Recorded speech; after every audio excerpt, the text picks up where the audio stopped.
부동산 규제 중 토지 허가제 의미와 현 부동산 시장 영향. 지난달 강남에서 20년을 살아온 60대 초반의 박 사장은 청천벽력 같은 소식을 들었습니다. 자신이 30년 동안 일구어온 가게 건물을 팔려고 했는데 이제는 구청장의 허가를 받아야만 팔 수 있다는 것이었습니다. 허가를 받지 못하면 계약서를 써도 무효라고 했습니다. 박 사장은 어리둥절했습니다. 내 땅인데, 내 건물인데 왜 남의 허락을 받아야 하는 걸까? 이것은 박 사장만의 이야기가 아닙니다. 지금 이 순간에도 수많은 분들이 똑같은 고민에 빠져 있습니다. 토지거래 허가제라는 낯선 단어가 우리 삶 속으로 파고들었습니다. 오늘은 이 제도가 무엇이고 여러분의 삶에 어떤 영향을 미치는지 자세히 말씀드리겠습니다. 허가제라는 낯선 제도. 토지거래 허가제는 특정 지역에서 일정 규모 이상의 부동산을 거래할 때 지방자치단체장의 허가를 받도록 하는 제도입니다. 이 제도는 부동산 투기를 막기 위해 특정 지역의 토지 거래를 제한합니다. 말만 들으면 어렵지 않습니다. 하지만 현실은 달랐습니다. 50대 후반의 김 여사는 송파에서 작은 아파트에 살고 있었습니다. 자식들이 독립하고 나니 집이 너무 넓게 느껴졌습니다. 작은 집으로 옮기고 남는 돈으로 노후를 준비하려 했습니다. 그런데 막상 집을 팔려고 하니 토지거래 허가구역이라는 말을 들었습니다. 매수인이 2년 동안 실제로 살겠다는 각서를 써야 하고 허가를 받아야 한다는 것이었습니다. 김 여사는 당황했습니다. 집을 사겠다는 사람은 있었지만 2년 실거주 조건 때문에 망설였습니다. 그 사람은 투자 목적이었기 때문입니다. 결국 거래는 무산되었고 김 여사의 집은 팔리지 않은 채로 남았습니다. 매물은 나왔지만 사는 사람이 없는 이상한 상황이 벌어진 것입니다. 허가를 받으려면 지자체가 서류 검토, 관련 부서 협의, 현장 조사를 거쳐 허가 여부를 결정합니다. 이 과정이 빠르면 며칠, 길면 몇 주가 걸립니다. 그동안 매수인은 기다려야 하고 매도인도 불안해합니다. 계약이 성사될지 알 수 없기 때문입니다. 김 여사는 친구들과 만나 이야기를 나눴습니다. 모두 비슷한 걱정을 하고 있었습니다. 집값이 떨어질까 봐 두렵기도 하고 팔고 싶어도 못 파는 상황이 답답하기도 했습니다. 누군가 말했습니다. 이게 나라냐고. 내 재산을 내 맘대로 처분도 못하게 하는 게 말이 되느냐고. 하지만 정부는 다른 생각이었습니다. 왜 이런 제도를 만들었을까? 정부가 토지거래 허가제를 확대한 이유는 분명했습니다. 부동산 투기를 막기 위해서였습니다. 과도한 부동산 투자 이익이 발생하지 않도록 부동산 제도를 합리화하려는 목적이었습니다. 특히 개발 호재가 있는 지역에서는 외부 자본이 몰려들어 집값이 급등하는 일이 반복되었습니다. 60대 중반의 이 사장은 부동산 업계에서 40년을 일했습니다. 그는 시장의 흐름을 누구보다 잘 알고 있었습니다. 개발 소식이 들리면 사람들이 몰려들었고 땅값은 하늘 높은 줄 모르고 올랐습니다. 실제로 살 사람보다 투자할 사람이 더 많았습니다. 그렇게 형성된 거품은 결국 터지고 그 피해는 서민들에게 돌아갔습니다. 이 사장은 이해했습니다. 정부가 왜 이런 제도를 만들었는지를. 투기를 막고 실수요자를 보호하겠다는 취지는 나쁘지 않았습니다. 하지만 문제는 방법이었습니다. 칼로 무를 자르듯 일괄적으로 규제를 씌우니 투기꾼만 아니라 선량한 시민들도 함께 옥죄이게 된 것입니다. 이 제도는 재개발 예정지, 지하철 역세권, 신도시 개발지 등 투기 우려가 높은 지역이 우선 지정 대상입니다. 서울 강남구, 서초구, 송파구, 용산구가 대표적입니다. 경기도 일부 지역도 포함되었습니다. 이 지역에 사는 사람들은 갑자기 자신의 재산 처분에 제약을 받게 되었습니다. 50대 후반의 정 부장은 강남에서 작은 다세대 주택을 갖고 있었습니다. 그것이 전 재산이었습니다. 은퇴를 앞두고 집을 팔아 지방으로 내려가려는 계획이 있었습니다. 하지만 토지거래 허가구역으로 지정되면서 그 계획은 무산될 위기에 처했습니다. 매수자를 찾기가 어려워졌기 때문입니다. 정 부장은 분했습니다. 투기꾼도 아닌데 왜 자신이 이런 불이익을 받아야 하는지 이해할 수 없었습니다.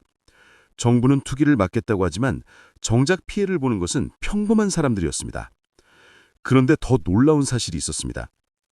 시장은 어떻게 반응했는가? 토지거래 허가제가 확대되자 시장은 즉각 반응했습니다. 강남구와 용산구 전역이 지정되면서 거래량이 전년 대비 90% 가까이 급감했습니다. 집을 사고 팔려는 사람들이 급격히 줄어든 것입니다. 매물은 쌓이고 거래는 끊겼습니다. 60대 초반의 한 여사는 용산에 작은 빌라를 갖고 있었습니다. 건강이 좋지 않아 병원 가까운 곳으로 이사하려 했습니다. 하지만 집이 팔리지 않았습니다. 매수 희망자는 있었지만 허가 절차가 복잡하고 시간이 오래 걸린다는 이유로 포기했습니다. 한 여사는 할 수 없이 집에 머물러야 했습니다. 거래가 막히니 이상한 현상이 나타났습니다. 규제가 강화된 지역의 집값이 오히려 계속 신고가를 찍는 상황이 벌어진 것입니다. 매물이 나오지 않으니 희소성이 생긴 것입니다. 살 수 있는 사람은 극소수인데 그들은 더 높은 가격을 내도 사겠다고 나섰습니다. 정부는 집값을 잡으려고 규제를 강화했지만 결과는 정반대였습니다. 50대 후반의 최 과장은 이 상황을 지켜보며 한숨을 쉬었습니다. 자신은 강남도 용산도 아닌 노원에 살고 있었습니다. 그런데 강남 집값이 오르니 그 영향이 노원까지 퍼졌습니다. 사람들이 강남을 포기하고 노원을 찾기 시작한 것입니다. 덕분에 노원 집값도 덩달아 올랐습니다. 최 과장은 어이가 없었습니다. 강남 규제가 노원 집값을 올린다는 것이 말이 되느냐는 생각이 들었습니다. 이것을 풍선 효과라고 했습니다. 한쪽을 누르면 다른 쪽이 부풀어 오르는 현상이었습니다. 허가제를 절묘하게 피해간 지력으로의 풍선 효과가 극심하게 문제가 되었습니다. 더 큰 문제는 실거주자들의 불편이었습니다. 살고 있는 사람들의 고통. 토지거래 허가구역 내 아파트를 사려면 2년 실거주 조건을 충족해야 했습니다. 이 조건은 투기를 막기 위한 것이었지만 진짜 그곳에 살려면 사람들에게도 부담이 되었습니다. 50대 중반의 윤 선생은 직장이 강남에 있었습니다. 출퇴근 시간을 줄이려고 강남으로 이사하려 했습니다. 마침 마음에 드는 집을 찾았습니다. 하지만 2년 실거주 조건 때문에 망설였습니다. 만약 1년 후에 지방으로 발령이 나면 어떻게 하나? 2년을 채우지 못하면 허가가 취소될 수도 있었습니다. 윤 선생은 결국 포기했습니다. 불확실한 미래 때문에 위험을 감수할 수 없었습니다. 그는 경기도에서 계속 장거리 출퇴근을 했습니다. 매일 3시간씩 차 안에서 보내는 삶이 계속되었습니다. 60대 후반의 강 사장은 더 큰 어려움에 처했습니다. 그는 평생 자영업을 했고 이제 가게를 정리하고 쉬려 했습니다. 가게가 있는 건물을 팔아서 노후 자금을 마련할 계획이었습니다. 하지만 토지거래 허가구역으로 지정되면서 모든 것이 꼬였습니다. 매수 희망자가 나타났지만 허가 신청을 했습니다. 거래 당사자가 합의한 계약도 허가를 받지 못하면 무효 처리되는 상황이었습니다. 강 사장은 몇 주를 기다렸습니다. 그런데 허가가 나지 않았습니다. 이유는 매수자의 자금 출처가 불명하다는 것이었습니다. 결국 계약은 무산되었고 강 사장은 다시 매수자를 찾아야 했습니다. 하지만 쉽지 않았습니다. 허가 절차가 복잡하고 시간이 오래 걸린다는 소문이 퍼지면서 사람들이 꺼리기 시작했습니다. 강 사장의 건물은 팔리지 않은 채로 남았고 그의 노후 계획도 무너졌습니다.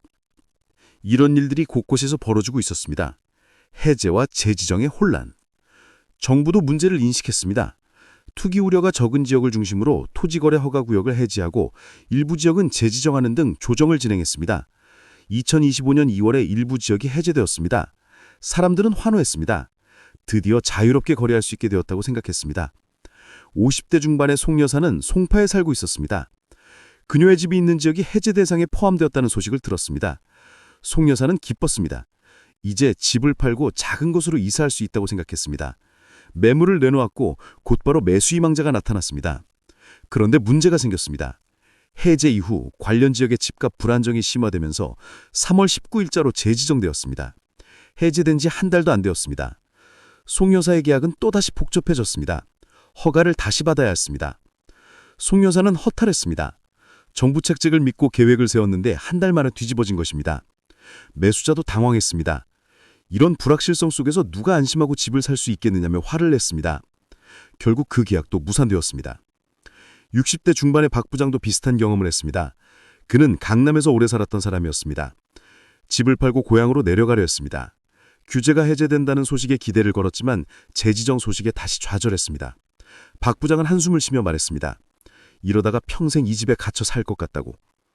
서울시는 2020년부터 2025년 평균 허가율이 99%라고 해명했지만 전문가들은 절차 지연 자체가 리스크이며 불확실성은 거래를 위축시키는 핵심 요인이라고 반박했습니다. 허가를 받을 수 있다 해도 그 과정에서 생기는 불안과 지연이 사람들을 지치게 만들었습니다. 정책의 일관성 부족은 시장을 더욱 혼란스럽게 만들었습니다. 평범한 사람들의 목소리. 토지거래 허가제를 둘러싼 논란의 중심에는 언제나 평범한 사람들이 있었습니다. 투기꾼이 아니라 그저 자신의 삶을 꾸려가려는 사람들이었습니다. 그들은 정부에게 묻고 싶었습니다. 왜 우리가 이런 불편을 감수해야 하느냐고. 50대 후반의 조 여사는 남편과 함께 작은 가게를 운영했습니다. 코로나를 거치며 장사가 어려워졌고 가게를 정리하기로 했습니다. 건물을 팔아서 빚을 갚고 새 출발을 하려 했습니다. 하지만 건물이 토지거래 허가구역 안에 있었습니다. 매수자가 나타났지만 허가 신청이 복잡하다는 이유로 낮은 가격을 제시했습니다. 조 여사는 고민했습니다. 낮은 가격에 팔자니 억울하고 안 팔자니 빚을 갚을 방법이 없었습니다. 결국 울며 겨자 먹기로 낮은 가격에 팔았습니다. 그녀는 눈물을 흘리며 말했습니다. 정부는 투기꾼을 잡겠다고 하지만 정작 고통받는 것은 우리 같은 서민이라고. 60대 중반의 황 사장은 분노했습니다. 그는 평생 성실하게 일했고 세금도 꼬박꼬박 냈습니다. 그런데 이제 와서 자신의 재산을 마음대로 처분할 수 없다는 것이 이해되지 않았습니다. 이것이 재산권 침해가 아니고 무엇이냐며 목소리를 높였습니다. 전문가들도 열의를 표했습니다. 토지거래 허가